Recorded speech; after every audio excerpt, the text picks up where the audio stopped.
নমস্কার বন্ধুরা, কুকুর শিখা রান্নাঘরে সকলকে স্বাগত। আজ নিয়ে এসেছি পটলের দুর্দান্ত স্বাদের একটি রেসিপি। আজ আমি রান্না করব পটলের ঝাল। এইভাবে পটল রান্না করলে গরম ভাতের সাথে খেতে কিন্তু অসাধারণ হয়। আশা করছি রেসিপিটি আপনাদের কাছে ভালো লাগবে। ভালো লাগলে লাইক, শেয়ার ও চ্যানেলটি সাবস্ক্রাইব করার অনুরোধ রইল আপনি যদি নতুন বন্ধু হয়ে থাকেন। তো চলুন দেখে নেওয়া যাক। তো এখানে আমি আলু আর পটলটাকে সরু সরু করে কেটে নিয়েছি। আর পটলের গায়ে খোসাটাকে কিন্তু আমি ছুরি দিয়ে একটু চেঁচে নিয়ে তারপর 4 ফালি করে কেটে নিয়েছি। আর কচি ধরনের পটল হলে ভালো হবে, যদি পটল দানা থাকে কিন্তু দানাটাকে কিন্তু ফেলে দিতে হবে। আর আলুটাকে আমি একদম সরু সরু করে কেটে নিয়েছি, দেখতেই পাচ্ছেন এরকম সরু সরু করে কেটে নিতে হবে। তো বন্ধুরা, এখানে আলু আর পটলের পরিমাণটা আমি বললাম না, আপনারা আপনাদের মতো করে নেবেন। তো একটা মশলা তৈরি করব, তার জন্য একটা মিক্সার জার নিয়ে নিলাম। এবার তাতে আমি 4 টিস্পুন পরিমাণ পোস্ত দিয়ে দিচ্ছি।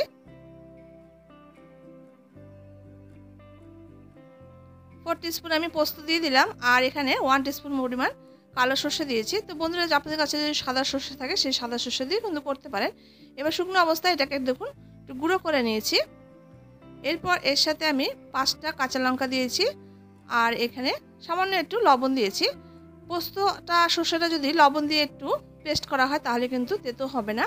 তো সামান্য একটু জল দিয়ে একটা স্মুথ পেস্ট আমি তৈরি করে রাখবো।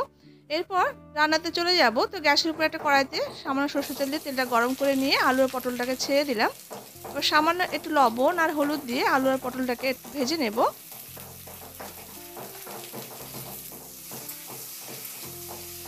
তো এইভাবে বন্ধুরা পটলের ঝাল রান্না করলে কিন্তু গরম ভাত দিয়ে খেতে দারুণ লাগে।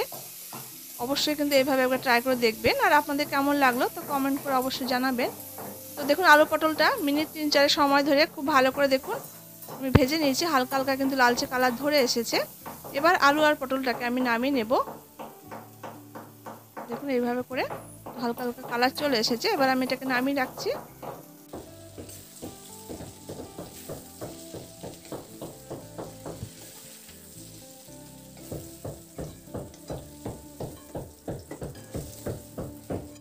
আলু আর পটলটা নামিয়ে নিলাম। এবার কড়াইতে আবার আমি 1 টেবিল স্পুন পরিমাণ সরষের তেল দিয়ে তেলটাকে গরম করে নিয়েছি। এরপর হাফ টিস্পুন এখানে কালো জিরে দিয়ে দিলাম আর 2টো শুকনো লঙ্কা দিয়ে দিয়েছি তেলের মধ্যে। এবার জিরেটা একটু ভাজা ভাজা হয়ে গেলে আমি এখানে একটা বড় সাইজের পেঁয়াজ কুচিয়ে নিয়ে দিয়ে দিলাম। এবার পেঁয়াজটা দিয়ে মিনিট 2-3 একটু নাড়াচাড়া করে ভেজে নেব হালকা মতো করে।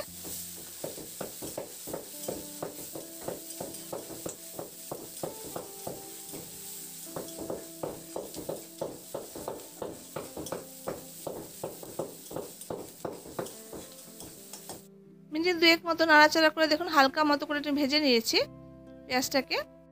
এরপর এখানে 1 টিস্পুন পরিমাণ রসুনের পেস্ট দিয়েছি। এবার রসুনের পেস্টটা দিয়ে মিনিট 2 মতো একটু নাড়াচাড়া করে নেব পেঁয়াজের সাথে।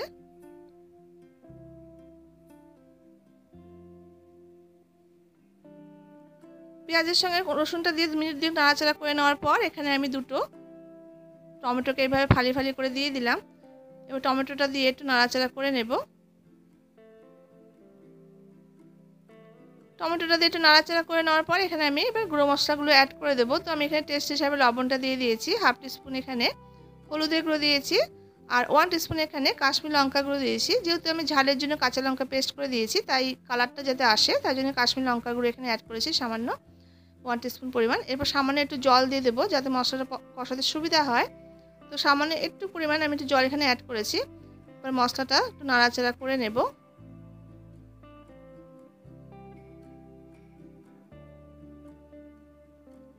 মশলাটা একটু নাড়াচাড়া করে নিয়ে এবার একটা ঢাকা দিয়ে মিনিট 2-3 মতো রেখে দেবো। এতে কি হবে, মশলাটা বেশ সুন্দর তেল ছাড়তে শুরু করবে আর টমেটোগুলো বেশ কিন্তু গলে যাবে।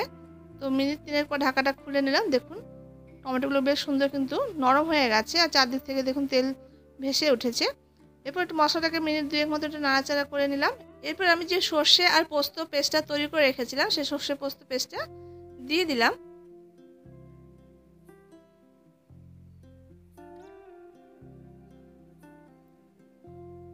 এবার সর্ষে পোস্ত পেস্টটা দিয়ে একটু নাড়াচাড়া করে নেব। সর্ষে পোস্ত পেস্টটা দেওয়ার পরে কিন্তু খুব বেশি কিন্তু নাড়াচাড়া করে কষানো যাবে না।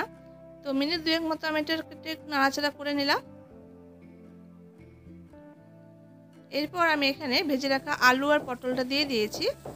আর যে বাটিতে আমি আলু পটল ভাজাটা রেখেছি সামান্য একটু জল এখানে সেই বাটিতে দিয়ে দিলাম।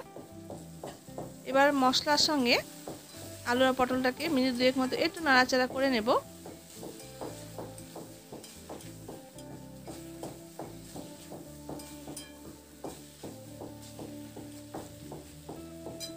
তো আলু পটলটা দিয়ে একটু কষিয়ে নিয়েছি, এরপর আমি এখানে জল দিয়ে দেব।